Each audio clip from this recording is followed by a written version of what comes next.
हो गया। देखेंगे कि ये 67वीं BPSC और CDPO दोनों एग्जाम के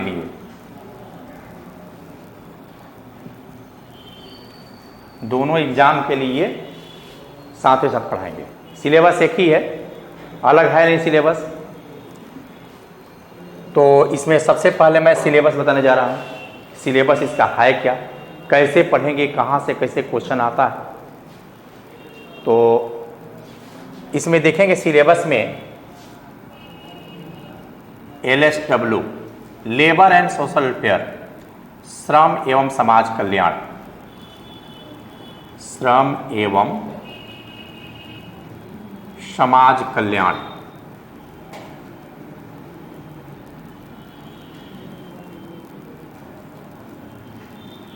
इसके अंतर्गत क्या पढ़ना है। मैं इसको दो भागों में बांट रहा हूं।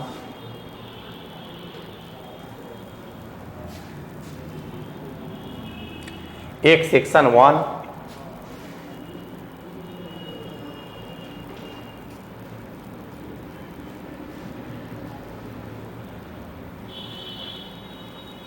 दूसरा सेक्शन 2।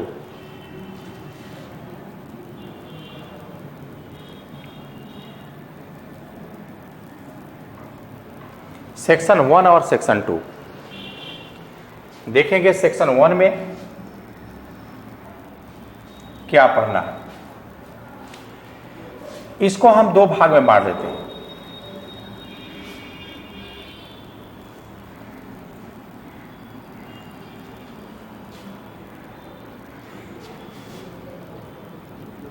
एक पार्ट 1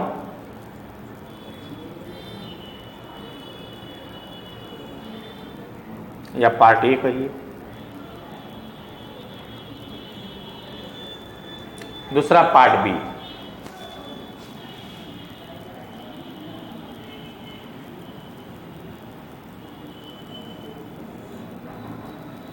उसी तरह से सेक्शन 2 को पार्ट 1 पार्ट 2 में बांटेंगे। देखेंगे सेक्शन 1 में 6 प्रश्न आएगा, इससे 6 क्वेश्चन पूछे जाएंगे। आपको लिखना कितना है,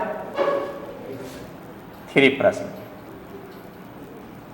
देखेंगे सेक्शन 1 में 2 पार्ट है, पार्ट ए और पार्ट बी। पार्ट ए में क्या है, श्रम विधान का सिद्धांत व अन्य, प्रिंसिपल ऑफ लेबर लेजिस्लेशन है एंड अदर्स।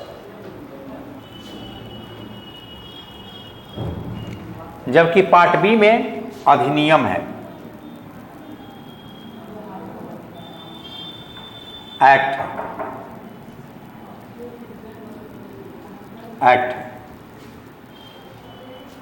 देखेंगे।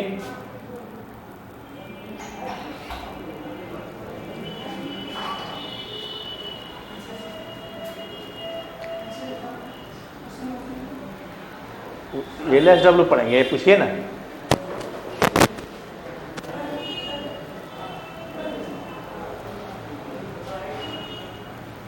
श्रम विधान का सिद्धांत व अन्य,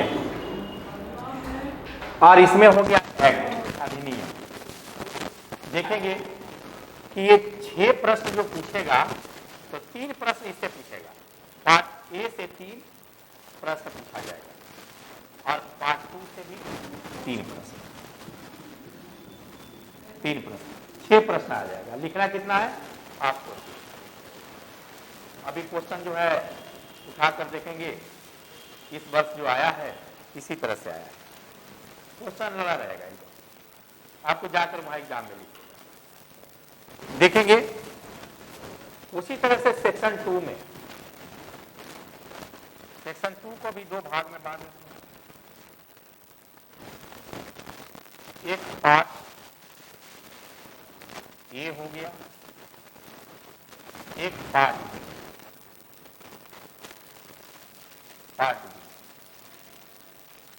पार्ट ए में औद्योगिक संबंध,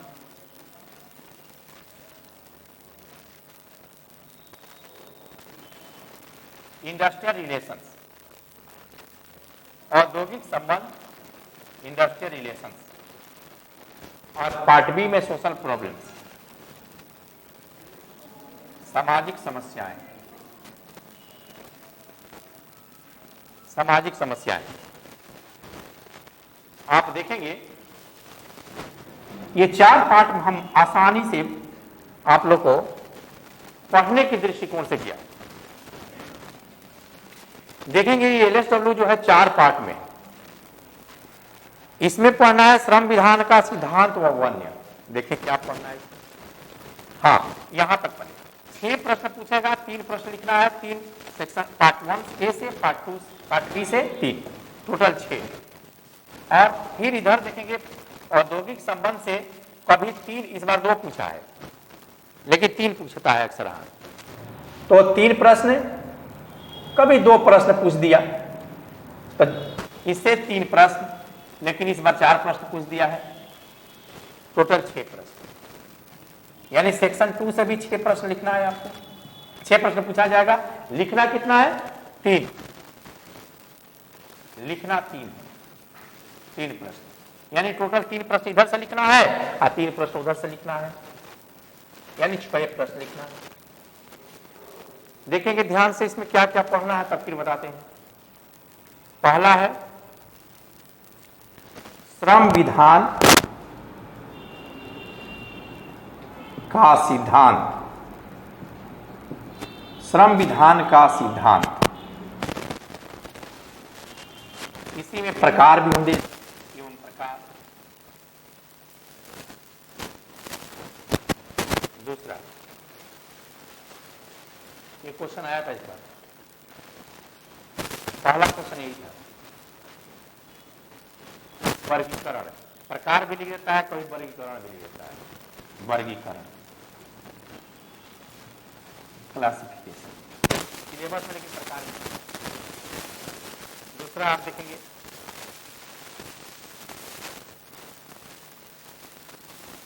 भारतीय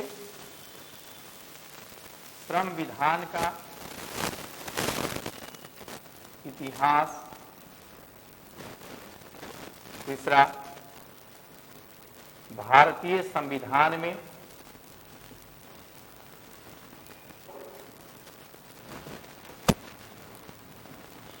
श्रम संबंधी उपबंध या प्रावधान भी इसको कहते हैं, उपबंध को प्रावधान भी कहते हैं, प्रोविजंस। ये भी प्रश्न इस बार आया है, ये भी आया है। एक ये आ गया, एक ये आ गया। तीसरा, अंतर्राष्ट्रीय श्रम संगठन ILO, ये भी प्रश्न आया है, इससे भी आया, लेकिन करंट से जोड़ के आया। 4 में देखेंगे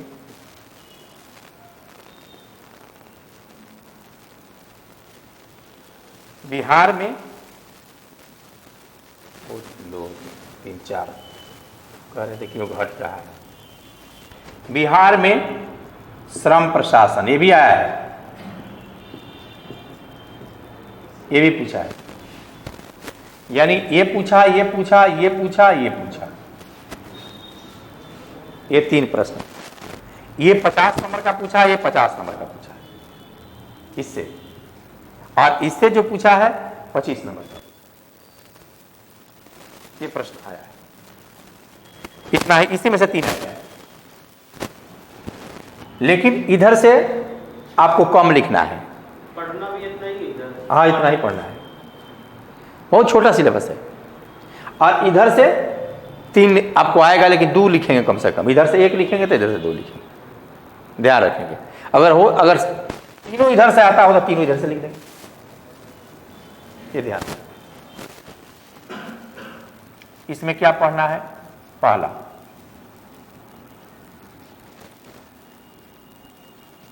कर्मकार क्षतिपूर्ति अधिनियम 1980। दूसरा मजदूरी भुगतान अधिनियम 1936। इससे क्वेश्चन इस बार आया है। तीसरा 25 नंबर का तीसरा देखेंगे कारखाना अधिनियम 1948। न्यूनतम मजदूरी अधिनियम 1948। बिहार दुकान एवं प्रतिष्ठान अधिनियम 1953। 6 में देखेंगे, ये भी क्वेश्चन आया है, इससे भी क्वेश्चन आया है। देखेंगे फिर इसमें मातृत्व हितलाभ अधिनियम 1961। ये भी क्वेश्चन है इस वाले। 7 में देखेंगे बीड़ी एवं सिगार कर्मकार नियोजन की शर्तें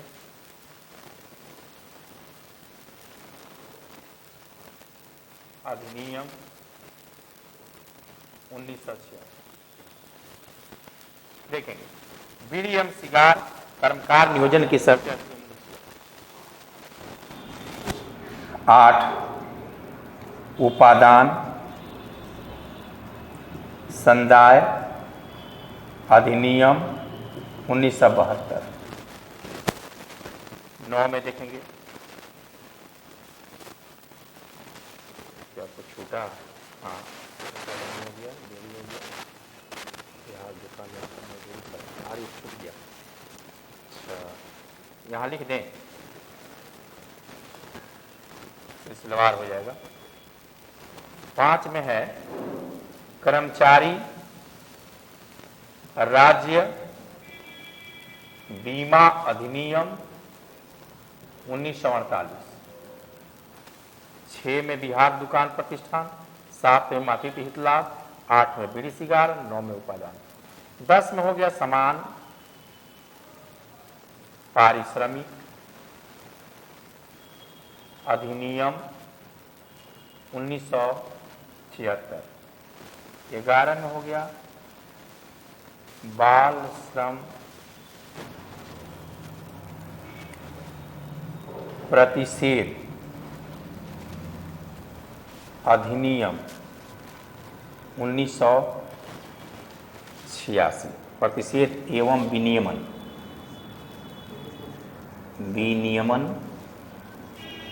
अधिनियम 1986। 11 एक था, ये भी आया था।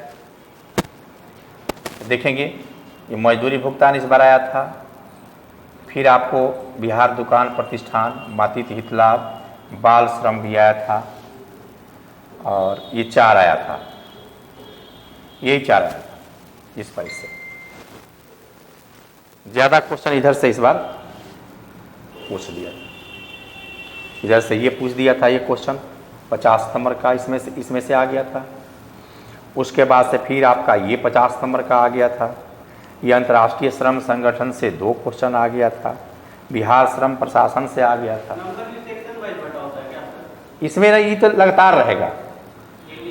सेक्शन 1 में रहेगा और सेक्शन 2 में 6। नंबर भी सेक्शन वाइज होता है। 1.0 हाँ हाँ, सेक्शन 1 में 150 नंबर के क्वेश्चन है।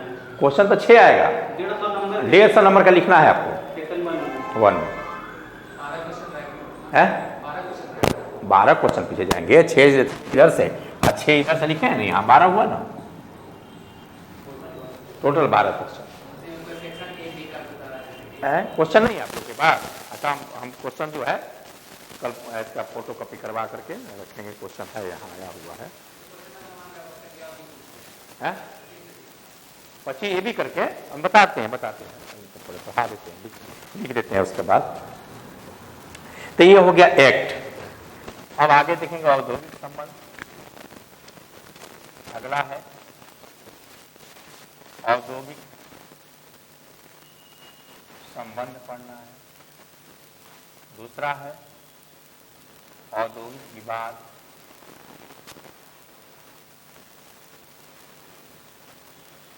तीसरा है प्रबंध में श्रमिकों की सहभागिता। और 4 में है ट्रेड यूनियन, श्रम संघ। और 5 में है अनुशासन संहिता एवं आचरण संहिता।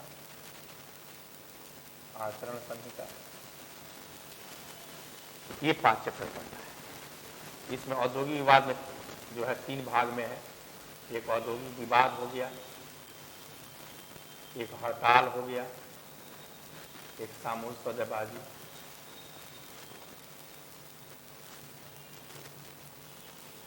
तीन होगी इसमें। देखेंगे सामाजिक समस्याएं में सामाजिक सुरक्षा,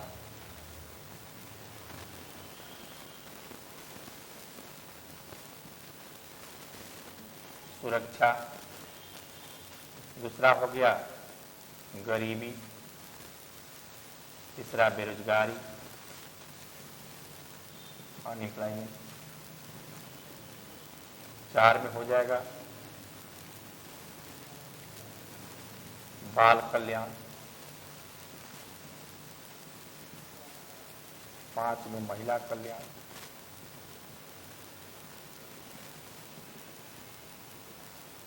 6 में हो जाएगा आपका अनुसूचित जाति जनजाति कल्याण। 7 में हो जाएगा आपका मद्यपान। 8 में हो जाएगा भिक्षावृत्ति। 9 में हो गया वेश्यावृत्ति। 10 में हो गया बिहार सरकार की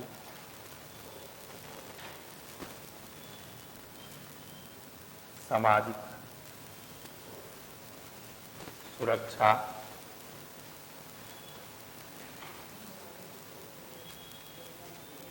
कार्यक्रम। ये 10 चैप्टर हो गया इधर से। तो आप देखेंगे ये सामाजिक सुरक्षा, ये जो है इससे 3 प्रश्न आएगा, इससे 3 प्रश्न आएगा, इससे 3 प्रश्न आएगा, टोटल 6 प्रश्न आएगा। अब देखेंगे ये पूरा सिलेबस पढ़िए और उस समय हम बता देंगे कि इसको पढ़ेंगे तो आएगा। अभी तो पूरा जानकारी लेना जरूरी है, टोटल सिलेबस पढ़ाएंगे। नहीं तो आप तो इसी से और इसी से लिख सकते हैं, 2 गो से लिख सकते हैं आराम से। 3 क्वेश्चन इधर से आ जाएगा, 3 क्वेश्चन कहीं कभी कभी चकमा दे देगा। मान लीजिए कहीं इधर का क्वेश्चन आपको समझ में नहीं आया कोई, तो इसके लिए पढ़ना अभी सब टोटल जरूरी है। करंट से पढ़ना है, क्योंकि करंट से जोड़ के पूछ रहा है, इसलिए पूरा करंट से आप हम पढ़ाएंगे आप लोग को, करंट से आपको जुड़े रहना होगा। देखेंगे आप कि ये श्रम विधान का सिद्धांत चैप्टर से है और ये अधिनियम है, सब अप्लाइड है। टोटल चीज अप्लाइड पढ़ना है। एलएसडब्ल्यू का मतलब होता है अप्लाइड। टोटल सरकार क्या क्या चेंज कर रही है उसके अनुसार आपको लिखना होगा इसमें, तभी नंबर अच्छा आएगा। ऐसे जनरल लिखने से नंबर अच्छा नहीं आएगा एलएसडब्ल्यू में। आप देखेंगे इसमें कि ये हो गया आपका सिलेबस। अब सिलेबस में आप देखेंगे इसमें श्रम विधान का सिद्धांत में क्या पढ़ना है, इसके 8 सिद्धांत है, उसी के बारे में पढ़ना है जो पढ़ाएंगे हम।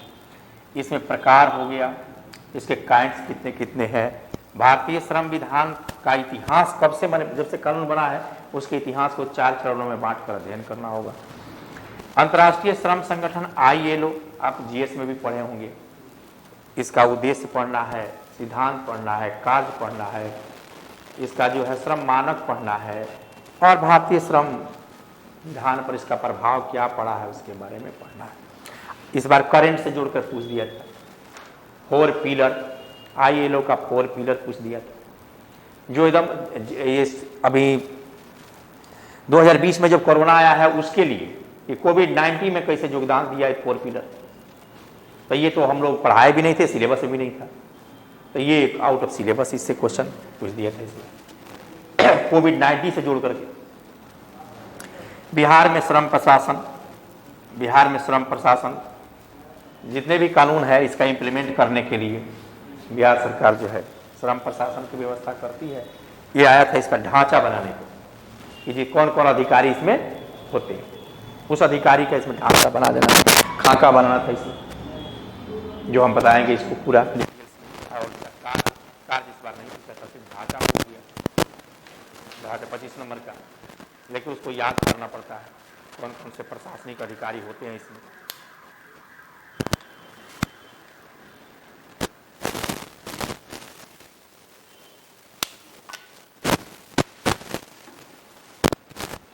आप देखेंगे इसके अंतर्गत पढ़ना है एक्ट, कानून, यानी श्रमिकों के लिए कौन कौन से कानून बनाए गए उसके बारे में। आज इसमें क्या संशोधन हुए, नया चीज क्या डाला गया है इसके बारे में, जिस इस बार सब वही चीज लिखना था, लेकिन खाली एक जोर दिया था 2015 संशोधन हुए हैं और इसमें 2016 में क्या संशोधन हुए हैं।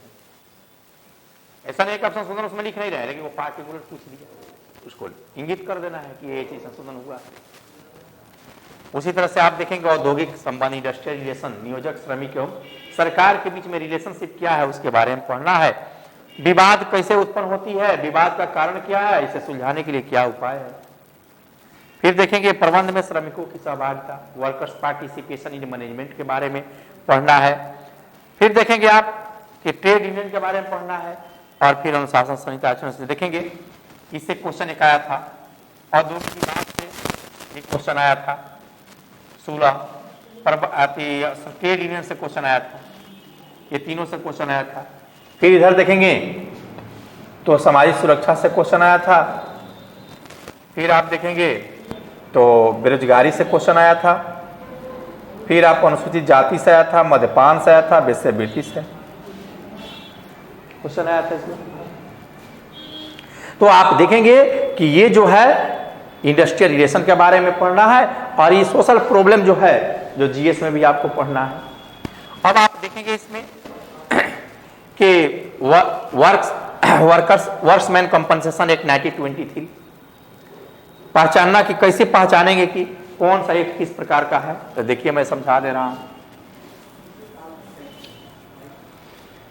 3 तरह के एक्ट है इसमें।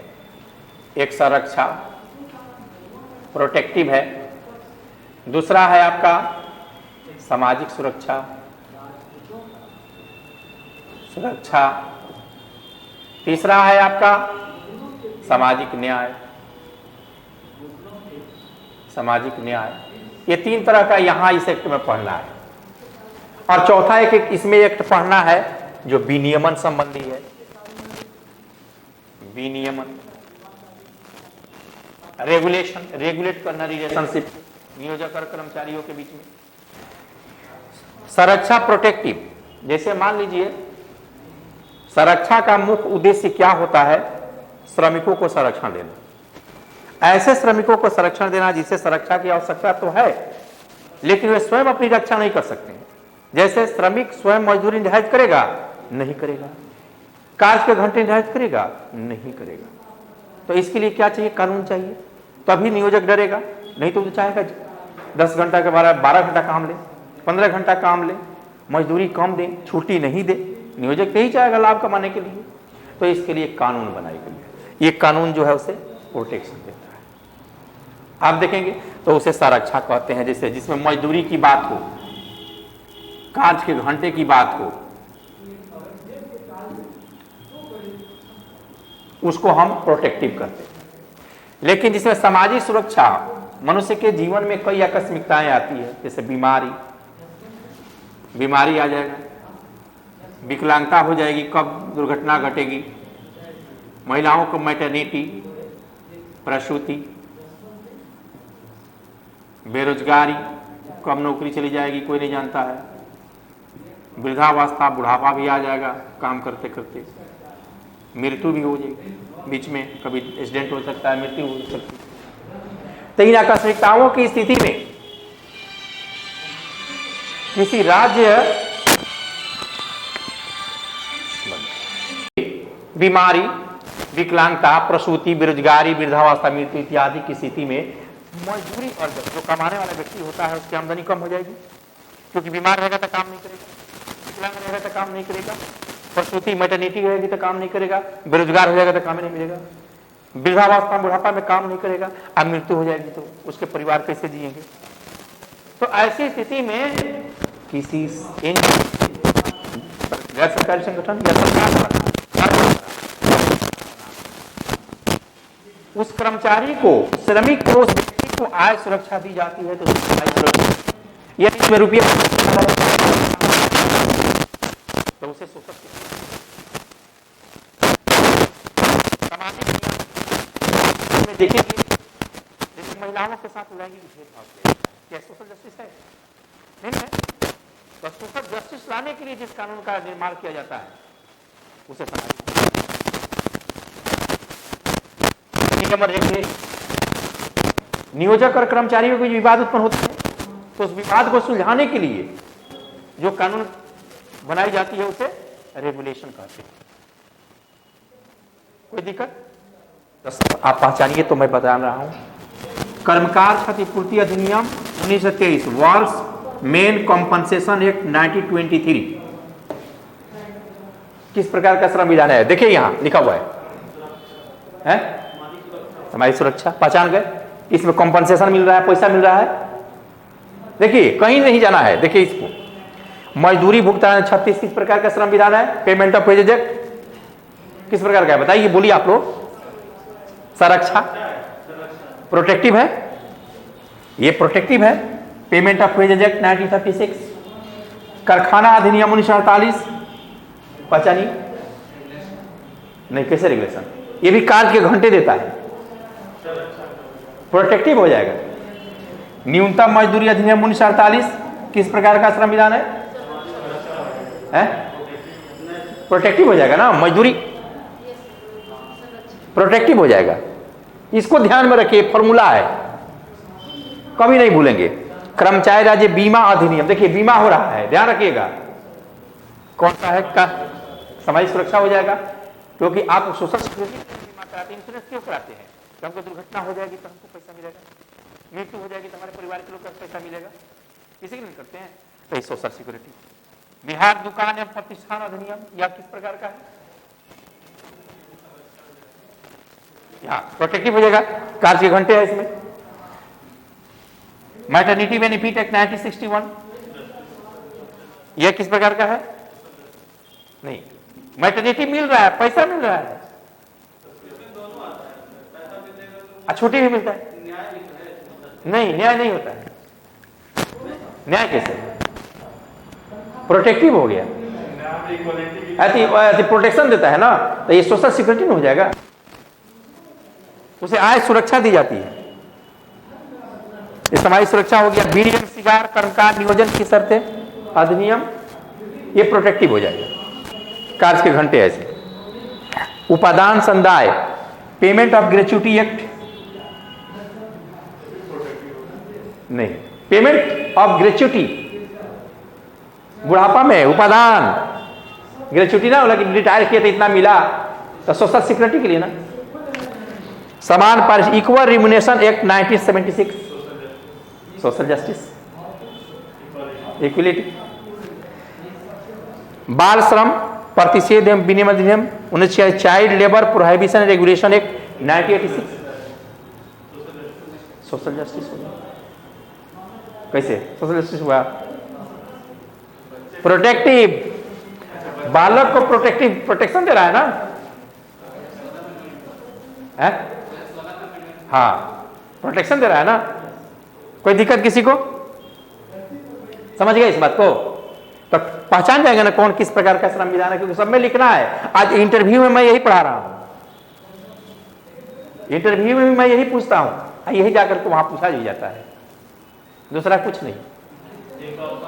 हाँ, LSW अभी से बढ़िया से पढ़ेंगे एकदम, तो इंटरव्यू में यही मैं पढ़ाता हूं, यही वहां पूछा भी जाता है, दूसरा कुछ नहीं। कोई दिक्कत? अब एक चीज इसमें समझाना चाहता हूं कि वर्तमान में हम दे देंगे, हम सिलेबस खत्म हो गया है ना, तब मोबाइल से खींचिए ना, मोबाइल से खींच लीजिए इसमें कि ये हो गया आपका एक्ट, इधर हो गया इंडस्ट्रियल रिलेशन। इंडस्ट्रियल रिलेशन में औद्योगिक संबंध, यानी नियोजक श्रमिक और सरकार के बीच के रिलेशनशिप क्या है उसके बारे में पढ़ना है, औद्योगिक विवाद के बारे में पढ़ना है, प्रबंध में श्रमिकों की सहभागिता के बारे में पढ़ना है और ट्रेड यूनियन के बारे में पढ़ना है। इधर हो गया आपका सोशल प्रॉब्लम, जो भी समस्या है उसके बारे में पढ़ाएंगे। अब एक चीज और मैं समझा देना चाहता हूं कि वर्तमान में लेबर लॉ और चेंज करके लेबर कोड बनाया गया है, तो यहीं पर मैं समझा दे रहा हूं कि आपको अभी भूलेंगे नहीं।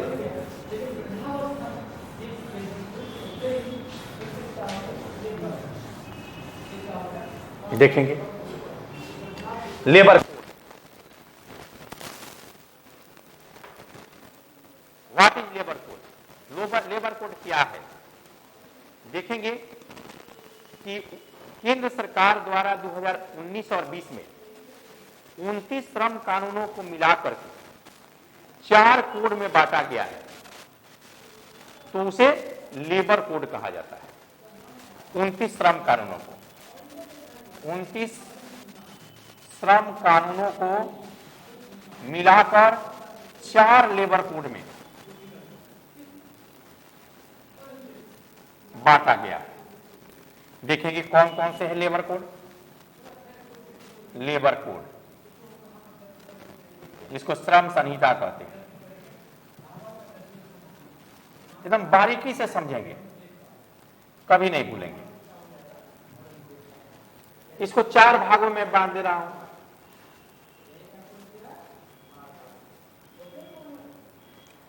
पहला है लेबर कोड ऑन वेजेस, इसको एकदम संक्षिप्त यहां पढ़ा रहा हूं, बाद में विस्तृत पढ़ाएंगे।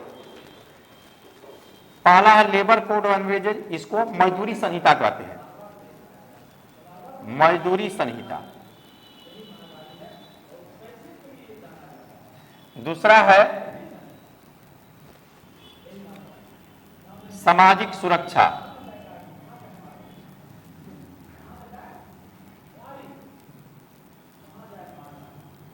सुरक्षा संहिता।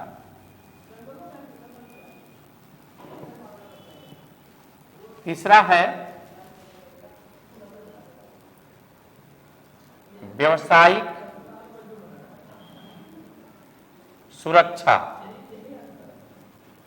स्वास्थ्य एवं कार्य की दशाएं संहिता। चौथा हो गया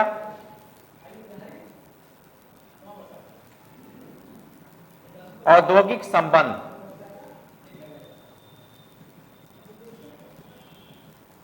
संहिता, औद्योगिक संबंध संहिता, इंडस्ट्रियल रिलेशन कोड। अब इसी में से आपको चुनना है मजदूरी संहिता। देखेंगे बहुत इसमें 4 संहिता है, 4 लेबर कोड को मिला करके मजदूरी संहिता बनाया गया है। 9 लेबर कोड को मिला करके सामाजिक सुरक्षा संहिता, सोशल सिक्योरिटी कोड बनाया गया है, और 13 लेबर लॉ को मिला करके व्यवसायिक सुरक्षा, स्वास्थ्य एवं कार्य की दशाएं संहिता बनाया गया है, और 3 श्रम कानून को मिलाकर के औद्योगिक संबंध संहिता बनाया गया है। इतना जान गया तो मिला जोड़िए तो 29 हो रहा है, 29 हो गया। अब ध्यान से देखेंगे, आप फिर उससे पूछेंगे मजदूरी संहिता हमको बताइए, तो मजदूरी संहिता मजदूरी भुगतान 36 आ जाएगा इसमें। तो मजदूरी भुगतान अधिनियम पहला हो जाएगा मजदूरी भुगतान 36। न्यूनतम मजदूरी अधिनियम 48 हो गया। समान पारिश्रमिक,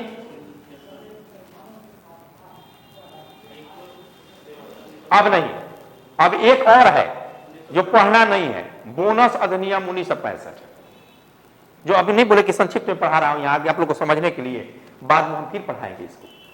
इतना जान गए कि आपको ये 3 ही मजदूरी संहिता से पढ़ना है, एक नहीं पढ़ना है जो बोनस अधिनियम है, वो इंटरव्यू में पूछा जाएगा। सामाजिक सुरक्षा संहिता 9 गो है, लेकिन इसमें 9 नहीं है। कौन कौन है देखेंगे। कर्मकाल क्षतिपूर्ति अधिनियम 1923, वर्कमेंस कंपनसेशन एक्ट 1923।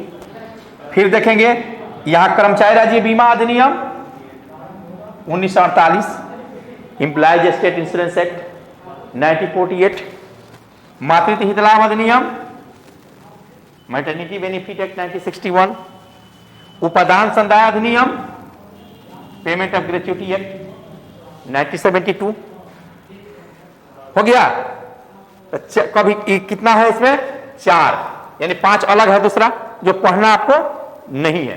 तो 5 और 3 8 वो आ गया। यहां व्यवसायिक सुरक्षा स्वास्थ्य कार्य की दशाएं संहिता, कार्य की दशाएं पूछ रहा है। देखिए कारखाना अधिनियम हो गया और बीड़ी सिगार, कोई दिक्कत। और औद्योगिक संबंध संहिता में इसमें एको नहीं है। किसमें पढ़ना है, इंडस्ट्रियल रिलेशन में औद्योगिक संबंध चैप्टर में। क्या नाम है उसका, तीनों का नाम बताए थे नहीं। इसमें देखिए क्या क्या आएगा, श्रम संघ अधिनियम 1926 हम पढ़ाएंगे ट्रेड यूनियन में। दूसरा आएगा औद्योगिक नियोजन अस्थाई आदेश अधिनियम 1946, ये नहीं पढ़ाएंगे, आप लोग के सिलेबस में नहीं पढ़ना है। तीसरा है औद्योगिक विवाद अधिनियम 1947, ये पढ़ाएंगे। ये 3 आ गया, तीनों हो गए। तो समझ गया कि कौन कौन किस संहिता में है, कोई दिक्कत। तो लेबर कोड भी जान गए कि 4 लेबर कोड में मिलाया गया है किसको किसको।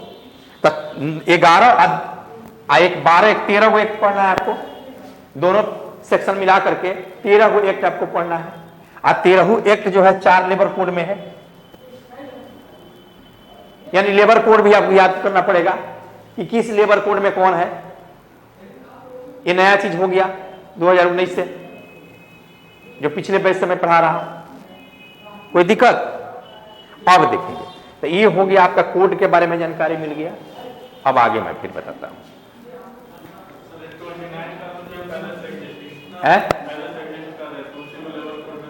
हाँ, उसी को लेबर कोड में बना दिया, उसी कानून को। नहीं होता है कि जैसे आपके पास 20 बच्चे हैं तो 20 बच्चे को हम 4 भाग में बांट देंगे, ABCD, कि एक टीचर 5 गो के पढ़ाएंगे, एक टीचर 5 गो के पढ़ाएंगे, एक टीचर 5 गो के पढ़ाएंगे, तो आसान हो जाएगा। इस तरह से बहुत से लेबर कोड कानून होने के कारण जो है बहुत इधर उधर बटा हुआ था, तो उसे दिक्कत आती थी। अब एक डिफिनेशन हो जाएगा सबका। हाँ 29 को, लेकिन आपको पढ़ना है इसमें 13 मात्र 13 एक ही पढ़ना है। अब देखेंगे आप इसमें लिखेंगे कैसे, एक्ट को लिखने का तरीका देखेंगे, सिखाता हूं मैं।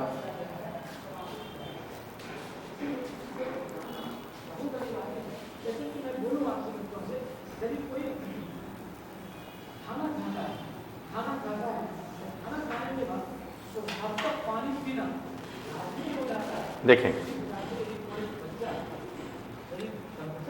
सबसे पहले इंट्रोडक्शन, लेकिन आजकल इंट्रोडक्शन जो है ये 50 नंबर क्वेश्चन में लिखेंगे, 4 लाइन 5 लाइन में। और जैसे पूछेगा आपको 25 नंबर में, तब इंट्रोडक्शन कम लिखेंगे, 3 लाइन में छोड़ देंगे, ज्यादा नहीं। कि इंट्रोडक्शन में क्या लिखा जाता है, 3 चीज ध्यान देंगे। पहला, यह किस प्रकार का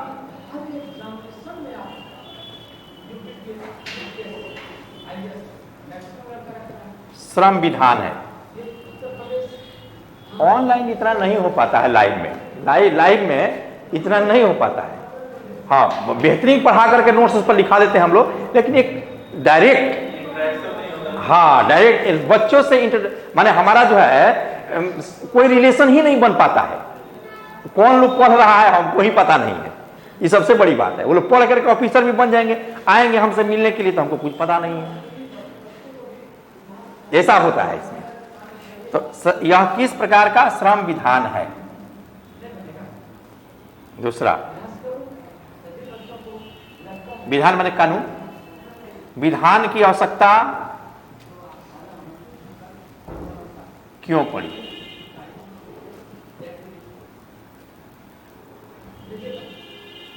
लेकिन जो लाइव क्लास है, लाइव क्लास बहुत बेहतरीन लिए इस बार, एकदम एक एक चीज पढ़ा दी है। हमें पढ़ा भी रहे हैं लाइव क्लास में भी। बहुत लड़के लाइव में पढ़ते हैं, उनके पास मजबूरी है, पढ़ना आ नहीं सकते हैं, नौकरी करते हैं, जॉब करते हैं, तो उनके लिए तो व्यवस्था करना ही पड़ेगा।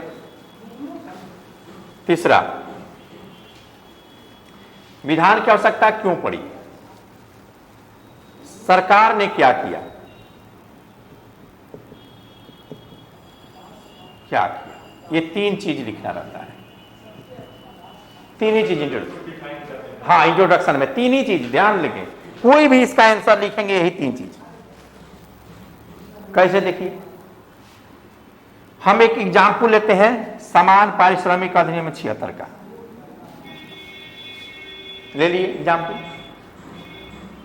तो लिखेंगे आंसर कैसे लिखेंगे कि समान पारिश्रमिक अधिनियम 1976 किस प्रकार का श्रम विधान है, अरे बताए थे आप, सामाजिक न्याय। तो आंसर क्या लिखाएगा, समान पारिश्रमिक अधिनियम 76 सामाजिक न्याय संबंधी श्रम विधान है। सोशल जस्टिस, सामाजिक न्याय संबंधी श्रम विधान है। इसका आंसर हो गया। इस विधान की आवश्यकता क्यों पड़ी, तो इस विधान की आवश्यकता तब पड़ी जब नियोजक द्वारा एक जैसे काम के लिए महिला कर्मचारियों को कम जबकि पुरुष कर्मचारियों को अधिक मजदूरी का भुगतान किया जाता था, एक ही काम के लिए, यानी लैंगिक भेदभाव अपनाया जाता था।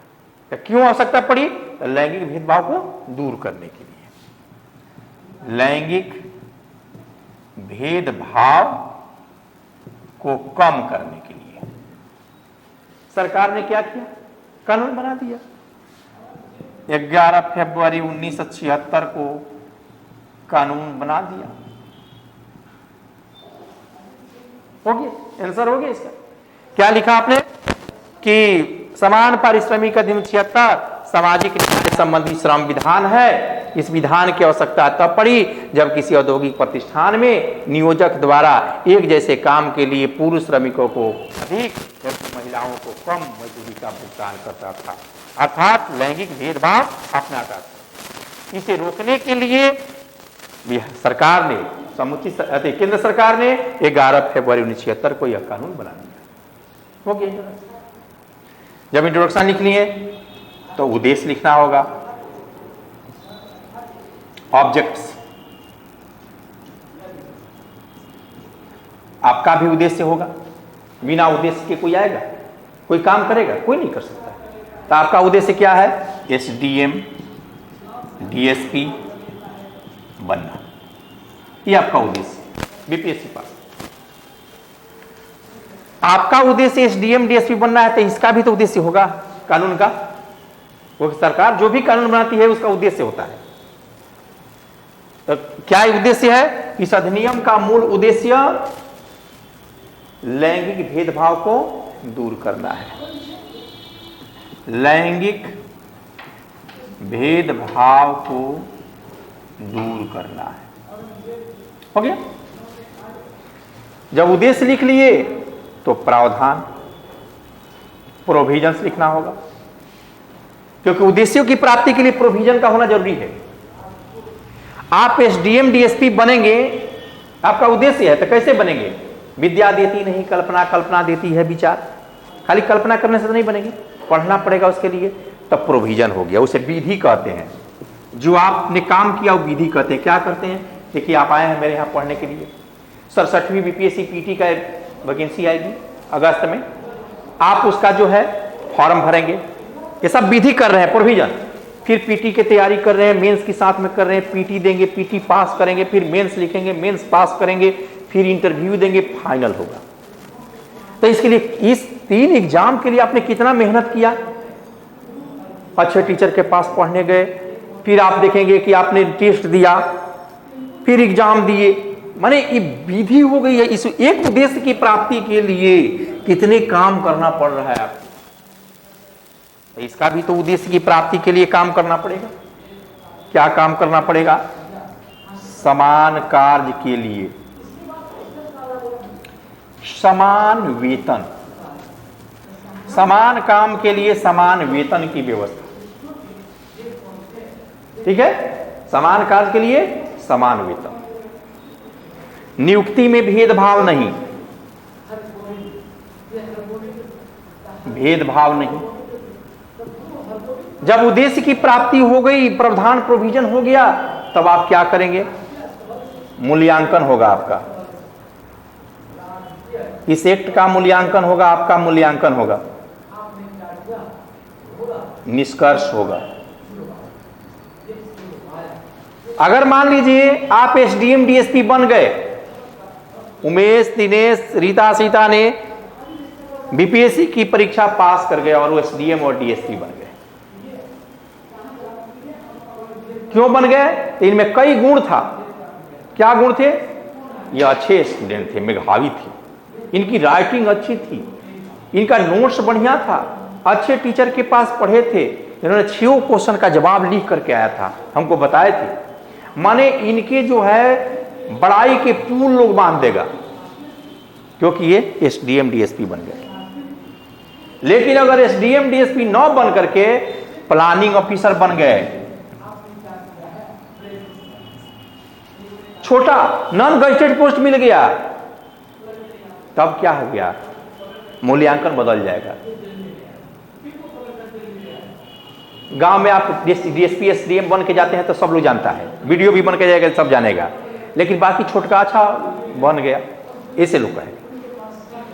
तो आप जो है, जब एसडीएम डीएसपी जो नहीं बनकर गया स्टूडेंट, उसको क्या, उसका निष्कर्ष बदल जाएगा, उसका मूल्यांकन बदल जाएगा। उमेश, दिनेश, रीता, सीता ने बीपीएससी की परीक्षा की तैयारी किया, लेकिन परिणाम अपेक्षाकृत नहीं रहा। वह एसडीएम डीएसपी न बन करके प्लानिंग ऑफिसर बन गए, नॉन गजेटेड पोस्ट मिल गया, क्योंकि इसमें कोई कमियां थी। अब कमियां, इसका तो कमियां नहीं गिराया गया, लेकिन इसकी कमियां प्लानिंग ऑफिसर की क्या कमियां थी? इनका नोट्स बढ़िया नहीं था, ये मेधावी छात्र उतना नहीं थे, ये अच्छे टीचर के पास नहीं पढ़े थे। हम बोले थे ना फलाना के पास पढ़ लो, नहीं पढ़े। ये टाइम मैनेजमेंट इनका सही नहीं था, 6 क्वेश्चन बढ़िया से नहीं लिखे।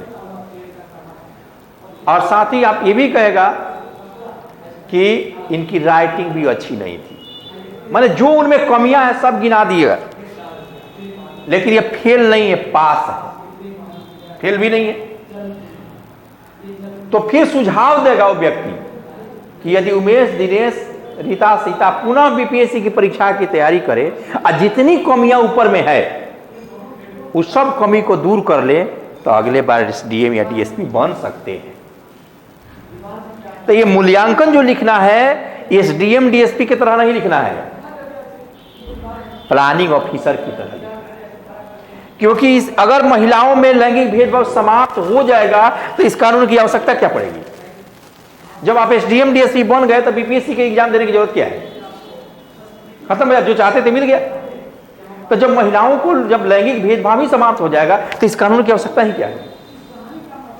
लेकिन लैंगिक भेदभाव है, इसीलिए यानी प्लानिंग ऑफिसर की तरह आंसर लिखना होगा। क्या लिखना होगा? इस अधिनियम के लागू होने से महिलाओं में सामाजिक न्याय मिला, लैंगिक भेदभाव में कमी आई, उनके जीवन स्तर में बेहतर सुधार लाने का प्रयास हुआ, फिर भी इसमें कई कमियां देखी गई। क्या? इस अधिनियम का सही इंप्लीमेंट नहीं हो पाया, जिसके कारण आज भी महिलाओं के साथ लैंगिक भेदभाव अपनाया जाता है। ऑनलाइन मोनेस्टर ने अपनी रिपोर्ट दिया 2016 में, अंतिम रिपोर्ट उसका था, अभी फिर नया रिपोर्ट नहीं आया, कि भारत में आज भी 25% महिलाओं के साथ मजदूरी संबंधी लैंगिक भेदभाव है। अतः इसमें सुधार करने की आवश्यकता है। तो इन कमियों को दूर करके, जिस तरह से प्लानिंग ऑफिसर की कमियां को दूर किया जाए, उसी तरह से इसका लिखने का सीखा। कोई दिक्कत? तो ये हो गया आपका लिखने के तरीके। अब आगे बता दें।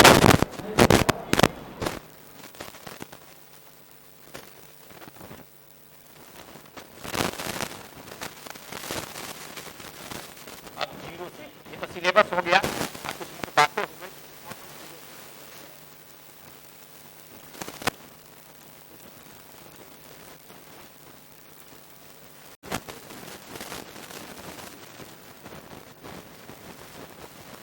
श्रम एवं समाज कल्याण,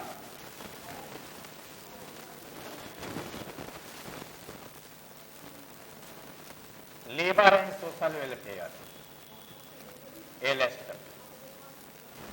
सबसे पहले जानकारी रखेगी श्रम एवं समाज कल्याण है क्या।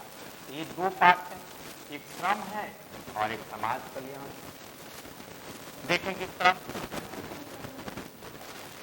एक श्रम है, बारीकी समझेंगे, इंटरव्यू में ये सब पूछा जाता है। श्रम से तात्पर्य मनुष्य द्वारा किए गए समस्त शारीरिक, मानसिक अथवा बौद्धिक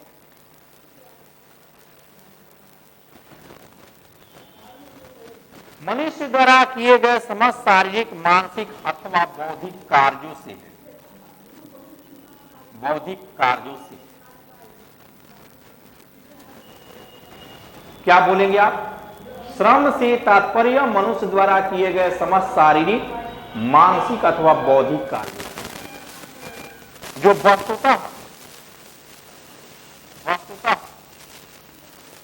अर्थशास्त्र की दृष्टि से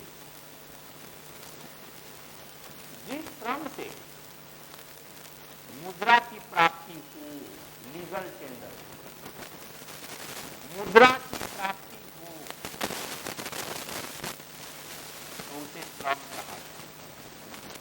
तो उसे श्रम कहा जाए, लेकिन श्रम एवं समाज कल्याण में, एलएसडब्ल्यू में, इसकी अवधारणा, कॉन्सेप्ट बहुत ही व्यापक है। ये कहता है कि जिस श्रम से मुद्रा की प्राप्ति हो अथवा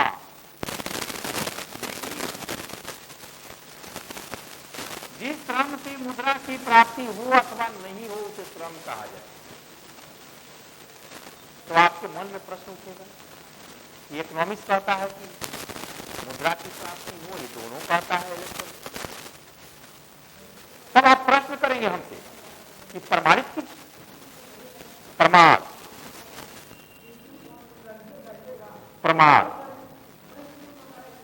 श्रम की दो प्रकृति होती है। श्रम की दो प्रकृति होती है, एक को सामान्य श्रम कहते हैं, दूसरे को विशेष श्रम। विशेष श्रम, सामान्य श्रम में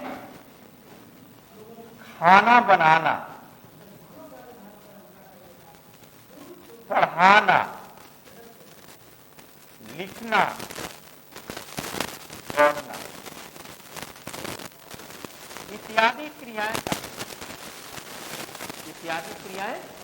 शामिल। जबकि विशेष श्रम के अंतर्गत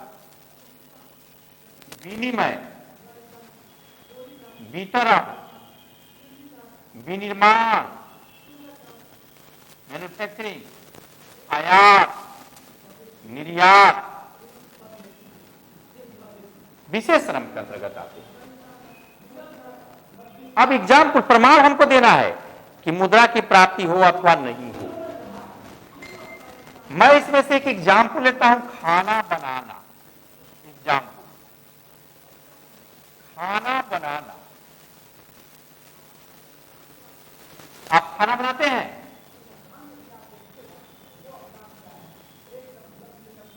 आप खाना बनाते हैं?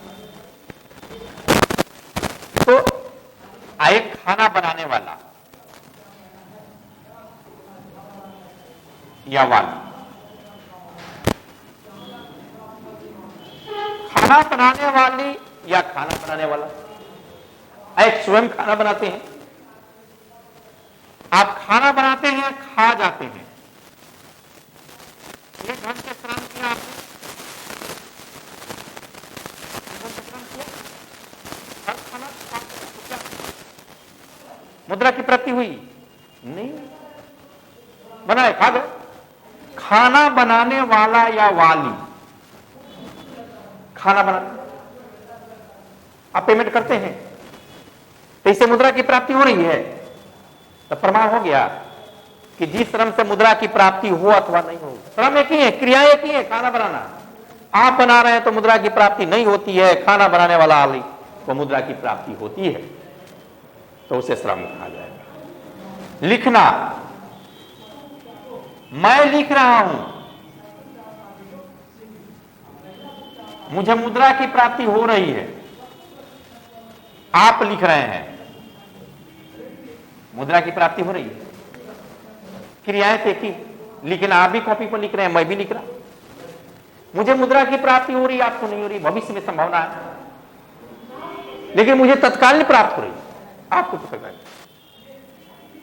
तो जिस श्रम से मुद्रा की प्राप्ति हो अथवा नहीं हो उसे श्रम कहा जाएगा। श्रम की महत्ता मनुष्य के जीवन में हर पहलू से जुड़ा हुआ है।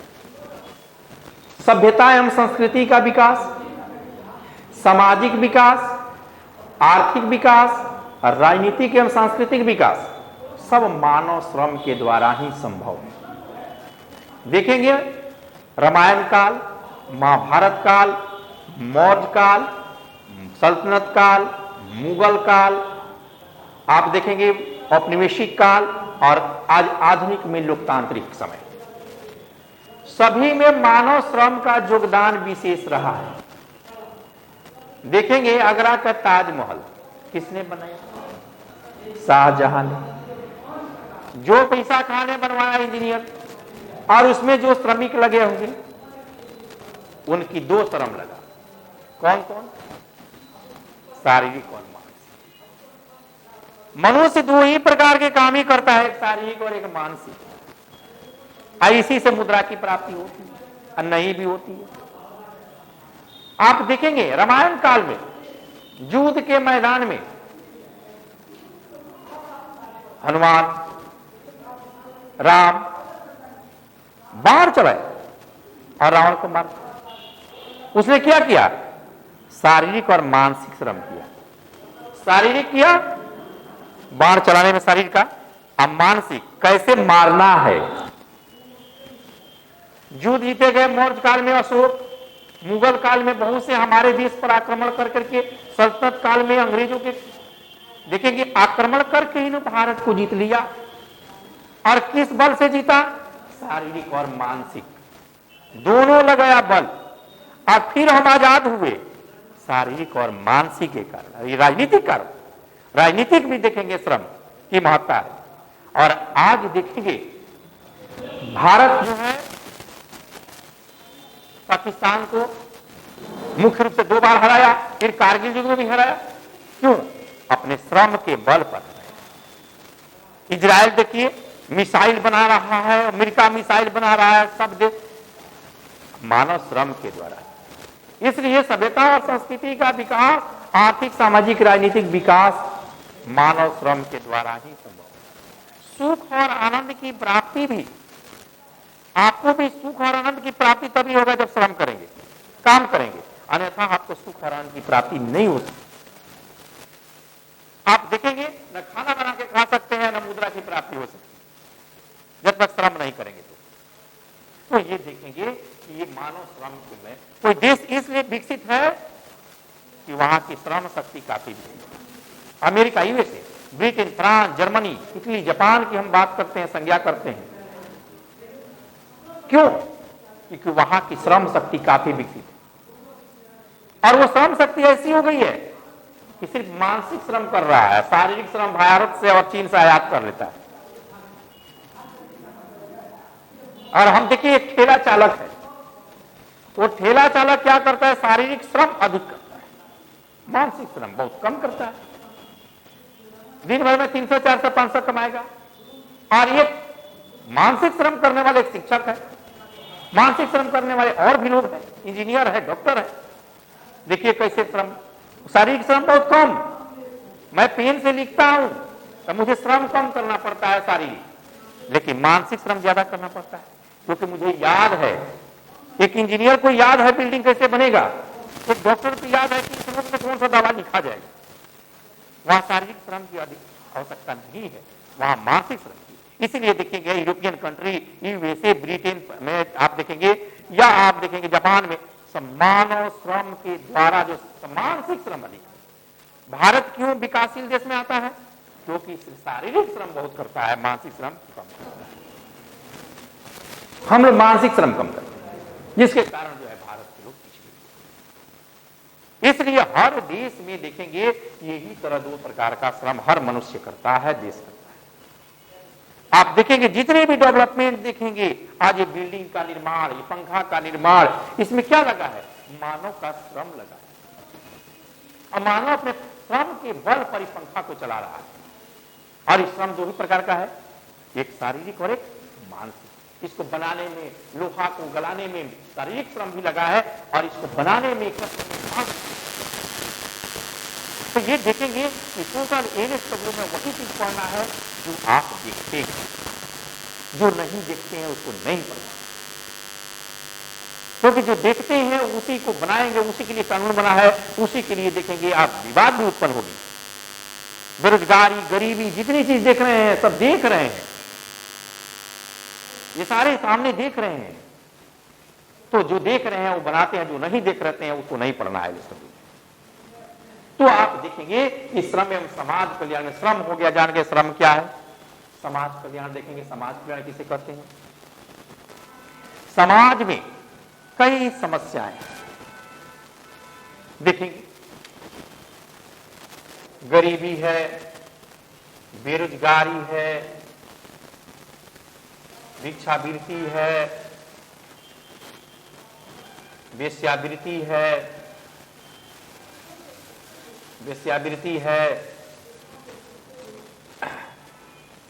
पेयजल की समस्या है, सड़क की समस्या है, आवास की समस्या है, कैंटीन की समस्या है, कई तरह की समस्या है, स्वास्थ्य की समस्या है, इत्यादि समस्याओं के समाधान के लिए किसी राज्य द्वारा, सरकार द्वारा, या आप देखेंगे एनजीओ द्वारा योजना बनाकर लोगों को कल्याणकारी सुविधाएं उपलब्ध कराई जाती है, तो उसे समाज कल्याण कहते हैं। जैसे एग्जाम्पल, समाज कल्याण के लिए कई योजनाएं बनाई गई हैं। देखेंगे आयुष्मान भारत 2018, ये क्या है? समाज कल्याण के लिए है। लोगों को चिकित्सा मुफ्त मिलेगा 5 लाख तक। उसी तरह से देखेंगे मातृत्व वंदना योजना 2017, क्या है? महिलाओं को मैटरनिटी बेनिफिट देने के लिए आपको 6,000 रुपये दिए जाएंगे। उसी तरह से आप देखिए समाज कल्याण के लिए, इसीलिए देखिए बिहार में कन्या उत्थान योजना, कन्या उत्थान योजना ये क्या है? कल्याणकारी काम है। उत्थान योजना के तहत ये जो कल्याणकारी उपाय भारत बिहार सरकार कर रही है 2000 इसको 18 में सटाया था, 18 या 19 दिखाते हैं हम लोग। तो आप देखेंगे ये जो कल्याणकारी उपाय किए जाते हैं तो उसे समाज कल्याण कहते हैं। तो श्रम एवं समाज कल्याण समझिए क्या है। तो ये आज सिलेबस आज इतना ही रहने देते हैं, सिलेबस समझ गए। अब कल से हम चैप्टर पढ़ाएंगे, क्या पहला चैप्टर से शुरू करेंगे, कर दीजिए इसको। तो आप देखेंगे कि हम पहला चैप्टर शुरू करेंगे। पहला चैप्टर क्या है? श्रम विधान का सिद्धांत। ये चैप्टर है प्रिंसिपल ऑफ लेबर लेजिस्लेशन, जो अभी पढ़ाए थे, बताए थे सिलेबस में। प्रिंसिपल ऑफ लेबर लेजिस्लेशन, इसमें क्या क्या क्वेश्चन बनेगा देखेंगे। श्रम की परिभाषा दी। दूसरा प्रश्न,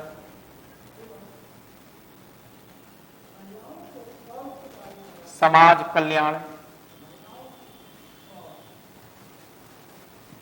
की परिभाषा दी, लिख लीजिए, इसको लिखिए। तीसरा, श्रमिक की परिभाषा दी।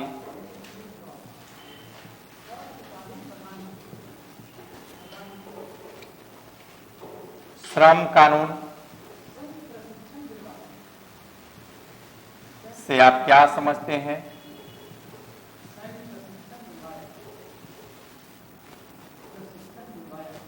सामाजिक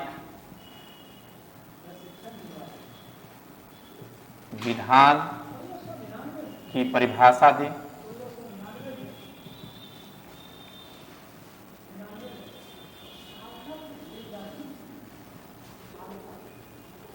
श्रम कानून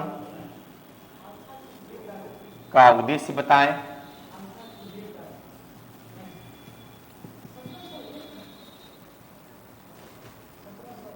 भारतीय श्रम विधान पर या श्रम कानून पर पढ़ने वाले कारकों के प्रभावों की व्याख्या करें। ये आया था इस बार, पहला क्वेश्चन यही था, पहला क्वेश्चन यही था। इसमें क्या जोड़ दिया था? खाली हम ऐसे पढ़ाए थे, लिखा था भारतीय श्रम विधान या श्रम कानून का उत्पत्ति पर पढ़ने वाले कारकों के प्रभाव की व्याख्या करें। सिर्फ उत्पत्ति जोड़ दिया था, बात यही है, कारक लिखना है। अगला, श्रम विधान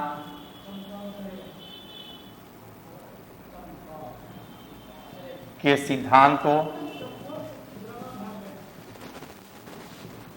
का आलोचनात्मक मूल्यांकन करें। अगला, श्रम विधान के प्रकार, इसी को लिख दिया था वर्गीकरण। इस बार वर्गीकरण बताएं। प्रकार को ही वर्गीकरण कर दिया था कि श्रम विधान का वर्गीकरण करें। ये दोनों को जोड़कर पूछा था, इसको और इसको। पहला क्वेश्चन यही था 50 नंबर का। तो ये भारी है, इसी को लिख देना है। नहीं समझे, उत्पत्ति जोड़ दिया तब नहीं समझे तो अलग बात है। उतना तो जानना पड़ेगा कि कोई वर्ड बदल देता है तो उसके मीनिंग समझ ले। तो ये जो है आपका ये क्वेश्चन है, इसको हम कल इसको पढ़ाएंगे। आज छोड़ देते हैं, कल हम पढ़ाएंगे।